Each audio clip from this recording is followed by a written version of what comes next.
Madam এবারে যা দেখলাম এবারে মানুষ তো 100% আন্নের ভোট দিব, আন্নের অন্য কোনো দিবই না। আর এই যে পয়সা পাতি যেটা দিয়েছিলেন ব্যক্তি কিন্তু শেষ হয়ে গেছে গা। পিয়ে তুমি পয়সা নিয়ে কোনো টেনশনই করো না, পয়সা পাতি যত লাগে আমি দিমু। পয়সার জন্য জানি আমি ভোটে না গাছি। ধরো এই যে পয়সা কটা নেও, যার যদি লাগে দিবে নাও। চাচি চাচি, আমার নাম হলো ফুলমালা খাতুন, আমি এই ছাত্রের ছবিতে ভোটে দাঁড়াইছি। আপনার ভোটটা কিন্তু আমার দেন লাগবো। আপনি গোবারের জাতের মানুষ আছে, সবের ভোটে কয়ে নিয়ে দিবেন। আশি বসি আছে তাকেও কইবেন ছাত্রের ছবিতে ভোট দেন লাগবো। বুট তো দিমুই, বুট দেওয়ার পরে যে আপনারা জিতবেন, জিতা হেরা তারপরে তো কোনো সমস্যা হলে আপনার কাছে গেলে তো ওই সময় আপনাকে পাই না। পাইবেন না কে? সব মানুষ তার এক হয় না। একটা বার আমার ভোটটা দিয়ে দেখেন, আপনি গো কি কি সমস্যা আছে আমার কাছে কোন।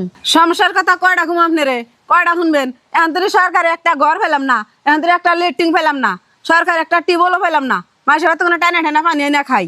অবশ্যই আপনার আর কষ্ট করে মানুষের বাড়িতে কোনো পানি টানে খান না গুনা। পিয়ে তুমি এখানে 5,000 টাকা দিয়ে দাও, কালকে আপনি মিস্ত্রি ডাক দিয়ে কল গাড়ি নেবেন। আর আপনি গো দোয়া আশীর্বাদে যদি আমি জিকি, সবার আগে আপনার ঘর আর লেট্রিন করে দিমু। চাচি মনে করে ভোটটা কিন্তু আমারে দিবেন। ও বনি, আপনি কোনো চিন্তাই করেন না। আপনি যদি গরিব মানুষের নিকে এত চিন্তা ভাবনা করছেন, আমাকে যেটি বুট আছে ইনশাল্লাহ ব্যক্তি আপনার এই দিম। অবশ্যই তাহলে দোয়া করেন আহিগে।